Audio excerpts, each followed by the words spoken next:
Bienvenidos a un nuevo video de ciencias sociales, en este caso para grado décimo vamos a estar hablando de las formas de Estado. Recuerden que le estamos dando finalidad a la temática de política, ideologías políticas, gobierno y Estado.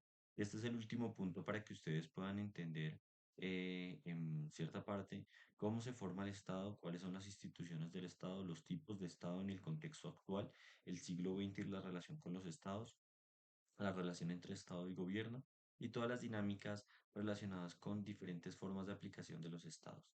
Recuerden, el concepto de formas de Estado se refiere a la manera en que se organiza la estructura de poder dentro de un territorio determinado. Es una categoría amplia que abarca diferentes modelos de organización política y social, desde lo más simple hasta lo más complejo. Las formas de Estado se pueden clasificar de diferentes maneras, dependiendo de los criterios que se utilicen. Una clasificación común distingue entre estados unitarios, federales y confederados, o centralismo, federalismo y los estados confederados. Entonces, vamos a hablar un poco de estas dinámicas desde la concepción de ¿qué es el Estado? Entonces recuerden, el Estado son los órganos que ejercen el poder público y que se encargan de llevar a cabo las funciones principales.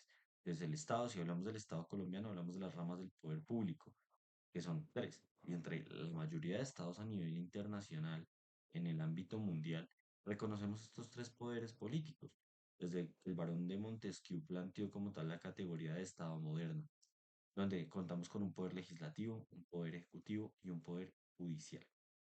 ¿Cuáles son estos poderes y cuáles son sus funciones? El legislativo, como dice, se encarga de la creación y modificación de leyes, legislar. Sus funciones incluyen el debate y la aprobación de leyes, el control del presupuesto del Estado y la fiscalización del poder ejecutivo. El poder ejecutivo, entonces hablemos un poco de los que administran. Entonces ellos ejecutan las leyes y administran el país, ¿vale? ¿Qué funciones tienen?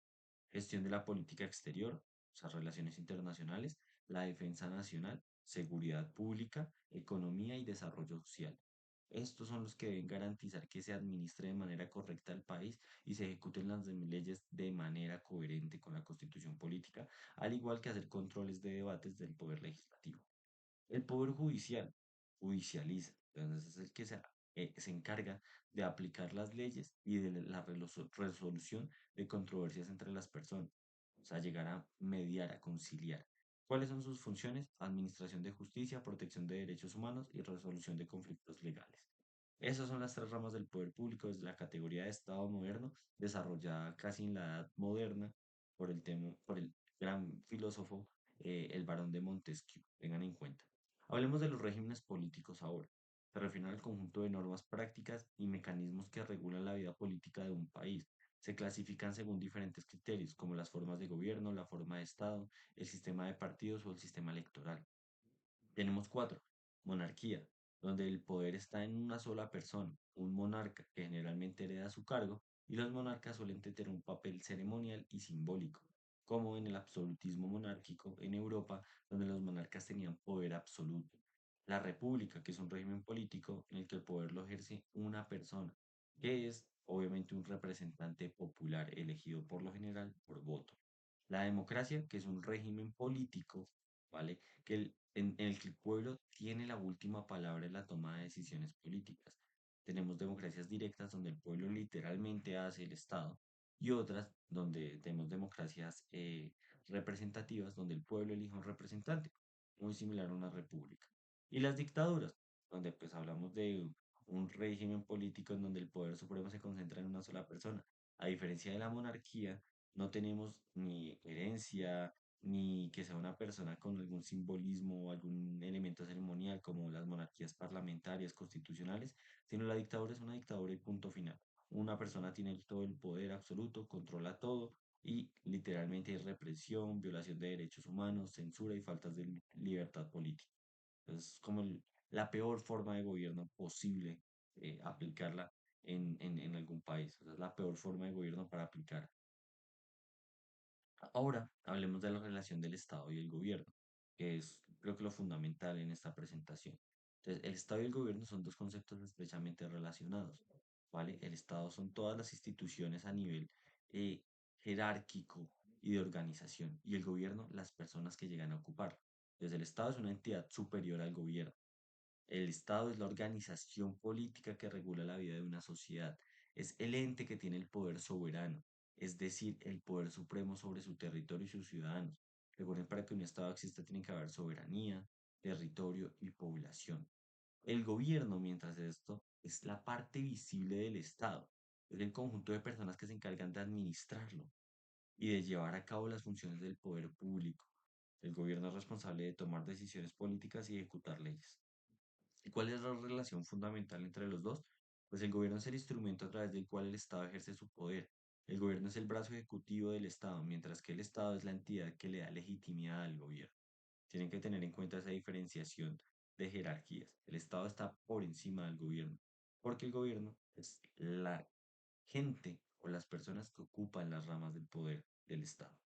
Hablemos de algunas jerarquías de los gobiernos. Vamos a tomar el ejemplo de la jerarquía de los gobiernos federalistas, porque la centralista es mucho más sencilla, un estado centralizado, gobiernos regionales, municipales y así, pero a nivel centralista, él dicta todas las relaciones de poder, ¿vale? Porque todos le deben hacer caso al estado centralista. Mientras que en el estado federal es diferente. Entonces el gobierno federal es el nivel de gobierno más alto de un sistema federal, ejemplo Estados Unidos. Tiene la responsabilidad de gestionar las cuestiones nacionales y de coordinar las acciones de los diferentes estados. El gobierno estatal. Los gobiernos estatales son los niveles de gobierno que están subordinados al gobierno federal. Tienen la responsabilidad de gestionar las cuestiones locales y de administrar los servicios públicos en sus respectivos estados. El gobierno local. Los gobiernos locales son los niveles de gobierno que están subordinados a los gobiernos estatales. Tienen la responsabilidad de gestionar las cuestiones locales y de administrar los servicios públicos. Entonces vamos por una jerarquía. Federal, gobierno federal grande, gobierno estatal, los estados repartidos por diferentes partes del gobierno, el gobierno local dentro de los estados, las diferentes ciudades. Entonces, así sería la jerarquía. Hablemos de los totalitarismos ahora, del ejemplo de las dictaduras. Entonces, ¿qué identifica una dictadura? Tenemos tres características principales. Primero, el control total. Segundo, la supresión de libertades. Tercero, el control de la información. Entonces, los sistemas totalitarios buscan controlar todos los aspectos de la vida de las personas, desde la política, la economía, hasta la cultura y la vida personal. Ejemplo, Corea del Norte, donde hay ciertos estilos de peinar, por ejemplo, limitados para la población. Tú puedes escoger entre 8 o 10 peinados, si no estoy mal, siendo mujer e igualmente hombre, algunos cortes específicos. Y si llegas a salirte de eso, pues tienes sanciones, obviamente, hasta cárcel te pueden dar incluso. Y ustedes dirán, "Oh, qué exagerado". Analicen bien el contexto de Corea del Norte y es un totalitarismo bastante complejo, una dictadura militar bastante compleja. La supresión de libertades, como les digo, las libertades individuales son inexistentes, o sea, libertad de expresión nula, o están severamente restringidas. La libertad de prensa, la libertad de reunión y la libertad de asociación están prohibidas o seriamente limitadas. Y por último, el control de la información. Nuevamente traigo a Corea del Norte, donde los noticieros y los canales de noticias literalmente son masificados para que digan, "Hey, esto es lo que se tiene que decir en el día. Esto es lo que se tiene que impartir en las noticias para que la gente siga a nivel conductual". O sea, que el control de la información es limitado. El control al Internet, el control de las redes sociales. O sea, Corea del Norte no tiene Play Store para descargar todas las aplicaciones que nosotros tenemos. Son cosas así y obviamente bastante complejas que se dan en un contexto totalitario. Ahora bien, hablemos de la configuración del gobierno y del Estado en el siglo XX y lo que nos deja para el siglo XXI. Entonces tenemos democracia, que se expandió en el siglo XX con la democratización de muchos países tras la Segunda Guerra Mundial, la creación de Naciones Unidas, la protección como tal de derechos humanos y la garantización de gobiernos transparentes y repúblicas transparentes. El comunismo, que pues decae obviamente en el siglo XX tras la caída de la Unión Soviética, y se caracteriza por la eliminación de la propiedad privada, la colectivización de la agricultura y la economía como tal planificada. El nacionalismo, que cobra fuerza, bastante fuerza en el siglo XX y gracias al nacionalismo es que ocurren dos guerras mundiales tras la configuración obviamente de como bandos entre los diferentes países a raíz del nacionalismo y la globalización, que se esparce rápidamente gracias a la tecnología en el siglo XX, es un impacto significativo al mundo moderno y obviamente un problema grave para los estados por la soberanía, que es donde vamos a analizar, obviamente en nuestras últimas diapositivas, la simbiosis de globalización y democracia. Entonces, hablemos un poco antes de continuar del Estado colombiano hoy. Desde su independencia ha atravesado obviamente múltiples problemáticas, lo que fue la Patria Boba, la República de la Nueva Granada, bueno, la Gran Colombia, la República de la Nueva Granada, Estados Unidos de Colombia, la República de Colombia, entre otros. Desafíos tenemos muchísimos: consolidar la democracia, lucha contra la violencia, construcción de paz, desarrollo económico, protección del medio ambiente y lucha contra la corrupción. Oportunidades muchísimas, que es cambios obviamente drásticos sobre las problemáticas que tiene el Estado colombiano. Pero si ustedes analizan el Estado colombiano, las ramas del poder público, la constitución política, tiene conocimientos importantes para la aplicación de obviamente estos elementos. Continuando con el Estado colombiano, tenemos que entender también lo que son los retos que presentan el siglo XXI. Y es que claramente la corrupción política, la falta de soberanía, los problemas o conflictos con otros entes en el territorio colombiano, como guerrillas, disidencias, bandas criminales, complejizan las relaciones del Estado. Y esos son retos que se deben presentar y oportunidades para mejorar. Ok, continuemos ya hablando de los desafíos y transformaciones del Estado, como la globalización, la tecnología, la democracia y los problemas globales.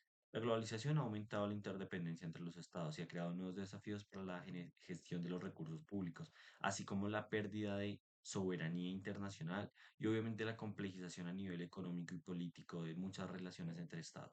La tecnología está transformando la manera en que el Estado interactúa con los ciudadanos y cómo se gestionan los servicios públicos.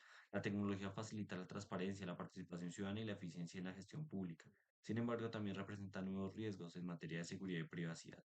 La democracia, que ya hemos hablado un poco, es uno de los elementos fundamentales del Estado. No es solo un desafío, sino la forma en que se han transformado las democracias actuales y que el Estado debe encontrar formas de involucrar a la sociedad civil en la toma de decisiones y en la gestión de los recursos públicos. Y los problemas globales, hablamos de que el Estado obviamente tiene muchos problemas a nivel internacional, porque es obviamente una etapa en el siglo XXI que se está generando una simbiosis entre diferentes elementos: globalización, tecnología, problemáticas globales, calentamiento global, desigualdad, aumento de la población, un montón de variables obviamente que a nivel mundial repercuten en la gestión de los estados para mejorar. Y obviamente que sus políticas también deben cambiar para mejorar. Y por último, chicos, la conclusión. El Estado es una institución fundamental para la organización y la gestión de la sociedad. Su forma de organización, sus instituciones y sus funciones varían a lo largo del tiempo y en función del contexto histórico y social. El Estado enfrenta desafíos y transformaciones constantes, pero su papel como garante de la seguridad, la justicia y el bienestar de la sociedad sigue siendo fundamental en el mundo actual. Muchísimas gracias, chicos, por prestarme atención en este video. Espero les haya gustado. Tengan en cuenta, por favor, visitar el material de apoyo y el apartado de tareas. Y recuerden que desde lo que es la política, ya vamos terminando la temática para iniciar con nuestro cuarto periodo. Muchísimas gracias.